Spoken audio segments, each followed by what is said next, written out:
Welcome back. All right, so based on a discussion that's been had on the channel today, I thought this is as good a time as any to have the discussion about broadcasting in the States, talk a little bit about on the Canadian side as well, make comparisons because I've seen a lot of comments today along the lines of, hey, the NHL should just get off ESPN. If ESPN doesn't respect the NHL, but it's not that simple. So I wanted to go through this. So this year, according to press releases, 172 NHL games are going to be broadcast nationally on ABC, ESPN, ESPN Plus, Hulu, which is going by the wayside. I think it's going over to Disney Plus, and TNT. So one of the big sticking points seems to be ESPN Plus, the games that are just available online or through their streaming service that not everybody has access to. And I understand that. I get it. I mean, hey, Sportsnet Plus, same kind of thing in Canada as well. Although there's also center ice, but you have there's various ways to watch NHL hockey, right? But the broadcasting rights belong to ESPN/ABC. Now, from 2000 through 2004, and I wanted to just put some history on the board here just to go through this. The NHL was on ABC, ESPN, and ESPN2. And it was a 5-year deal that was paying the NHL $120 million per season. So that's not bad. It's not awful. And it got the NHL into a lot of households, and then the lockout happened. 04-05 wiped out the season. ESPN said, well, we're done with hockey. And they opted out of the last year of the contract. The NHL on NBC was still a thing, and OLN, which became Versus, got games as well. These are dark times, my friends, when it was Versus, because not everybody had it. I remember when it went to OLN, I remember some fans saying, I don't know what network that is. Do I even have it? And so there was definitely a loss that the NHL got, even though it got its salary cap. Took a whole season to do it, season that we were not getting back, and it cost them the ESPN contract. So ESPN was gone for quite some time. 2007 through 2009, there's the NHL Game of the Week on NBC. The 2007 Eastern Conference Final Game 5 between Ottawa and Buffalo went to overtime. And infamously, the overtime was not broadcast because they had to cut away to the Preakness. So cutting away to horse racing doesn't make fans happy. I'm old enough to remember when Dave Hodge was on Hockey Night in Canada.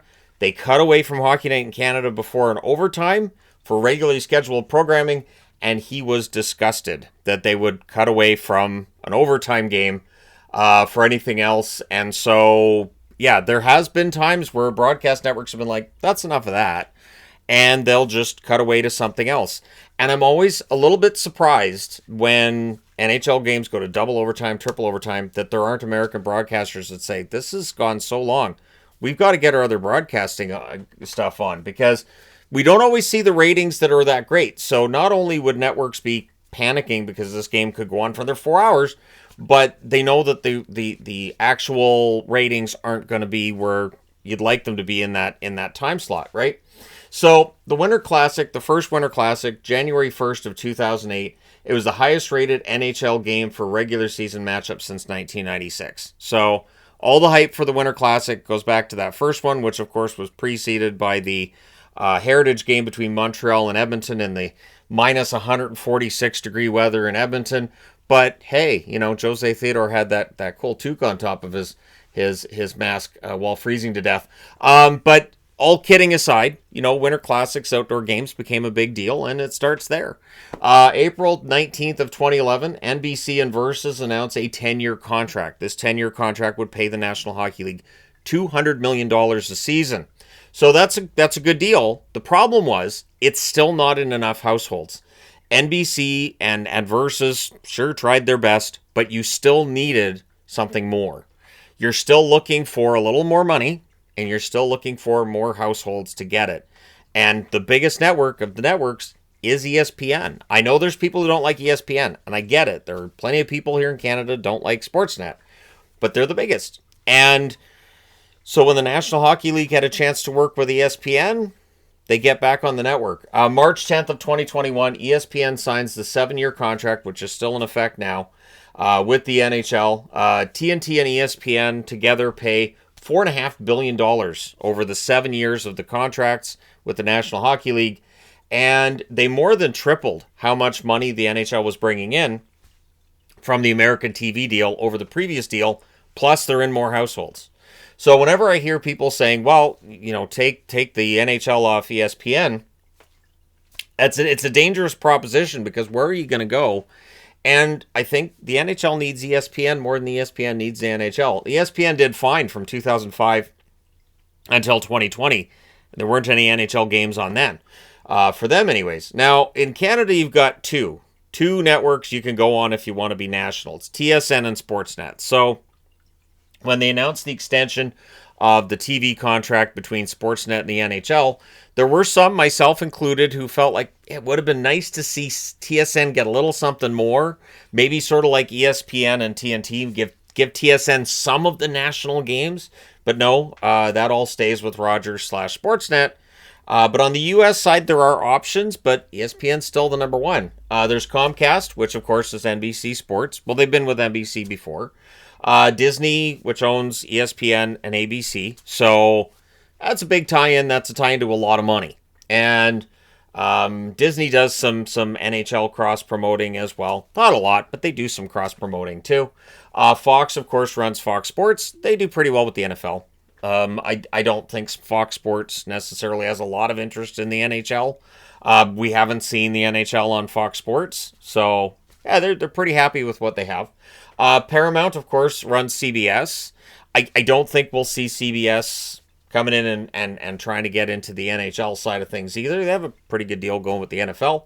And Warner Brothers, which runs TNT and TBS, which, of course, is one of the rights holders in the U.S.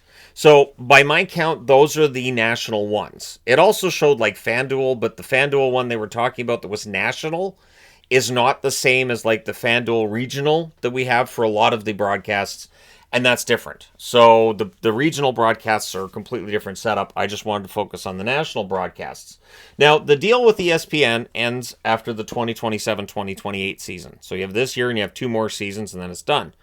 And it will be interesting to see what ESPN does with NHL rights, because the ratings for the finals this year dropped quite a bit. It was 2.5 million on average that watched in the US, comparatively speaking with the year before, where it was 4.17 million on average. Now, I have some theories on that. First off, it's the matchup between the exact same 2 teams. It ends up going to 6 games instead of 7. I didn't feel like it was as tense. I felt like the first couple of games of that Stanley Cup final were fantastic. And then the rest of the way, it was just kind of meh. So I understood that, the ratings were going to be down. Now, in Canada, 4.39 million watched that final on average between Florida and Edmonton, that rematch. But it's Canada. So considering Canada's got about 10% of the population as the U.S., that's impressive that there were that many more Canadians watching than Americans. But this is why I talk about, and I said earlier it's a niche sport in the States. It's probably incorrect verbiage. I should have said it's a regional sport in the U.S. The NHL has this vision that it's going to be, nationwide, that everybody's going to be not necessarily watching hockey, but you're going to see more people getting into hockey. And you can understand this, sort of, in that the NHL is growing in terms of its fans, with younger fans and women as well. A lot of hockey fans are in my range and older. And of course, that's great, but a graying viewing public means that you need more younger people watching. And so it's working out pretty well for the NHL. The recent numbers show that more young people are starting to watch, and more women are starting to watch as well. It has been very much a male-watched sport for a long time. Now, I wanted to focus on this too, because we always talk about, how many markets and how many teams, and people are like, nope, 32 is perfect, don't touch 32. Agreed, but the NHL's in 25 U.S. markets. Major League Baseball and the NBA are in 29. The NFL is in 32. And those leagues are all looking at expanding. Now, no idea on when the expansion is going to take place, but all 3 of those other leagues are looking at potential expansion, I would say, over the next 5 to 10 years. And it feels like Major League Baseball is close to it. The NFL might be considering it. It looks like the NBA's cooled on it right now, but yeah, that's part of the reason why the NHL would want to look at expansion, is because there's still markets that they're not in that other leagues are. They have these 7 Canadian teams as well, which Major League Baseball and the NBA have won, the Toronto Blue Jays and the Toronto Raptors. The NFL There's no Canadian teams. I still believe that if they do go into Toronto, A, that takes out the Toronto Argonauts, and B, it could really hurt the CFL. And the CFL is a league that has, at times, has struggled with solvency. Now, in Canada, I wanted to talk about this too, because there's always that talk of crossover. So there was a poll that was done this year, which showed that 37% of fans in Canada watch the NFL as well. So hockey fans also watch the NFL. I'm not surprised by that one. 34% also watch Major League Baseball. 32% watch the CFL. And this is the kicker, is that Canadian Football League doesn't get the same amount of support in Canada as the National Football League, even though CFL has all Canadian teams from coast to coast, almost coast to coast, nothing in Halifax. Get on at Halifax. And the NFL has none. But it's bigger, it's brighter, it's got the lights, all the production value and everything, and the big names and big paid players. The NBA, 29% of hockey fans in Canada watch the NBA, 24% F1. I think that F1 number is going to go up. I know I started watching F1 this year. I'm excited to be watching F1 again for the first time in a very long time. But it does show that, yes, NHL and NFL, you have the most crossover. So this is part of the reason why the NFL and NHL don't go up against each other a lot. And the NHL tries to stay away from the NFL. It's why Sundays are relatively quiet in the NHL until we get into the playoffs in the NFL. And then you see more and more games on Sundays in the National Hockey League. So in general, I think for the National Hockey League, it is in their best interest to have a really good relationship with ESPN. So circling back to what people are complaining about, yes, there are announcers on ESPN who do not respect the NHL. There are announcers on ESPN who make jokes about the NHL and about hockey. But if the NHL gets his nose out of joint and decides that's it, we're going to take our puck and go somewhere else, I get the feeling that wherever they would go, they'd get into less households, they'd probably make a little less money, and it's probably biting off their nose to spite their face. So It is one of those things that I understand where people are coming from. I'm not saying that ESPN's been great towards the NHL throughout. I totally understand why people get upset about that. However, the NHL definitely needs ESPN more than ESPN needs the National Hockey League. And it is tricky. And that's very different from Canada with Sportsnet and Rogers. The NHL, there's been discussions about how much the NHL watches how Sportsnet talks about the National Hockey League, and they might have some complaints if somebody has some negative feelings about the National Hockey League. So if you want a more honest take, you might want to watch TSN, where they don't have the national broadcasting rights, but they might be more willing to criticize the league than Sportsnet, because Sportsnet desperately needs the National Hockey League. So it feels like the relationship is different in Canada than it would be in the U.S.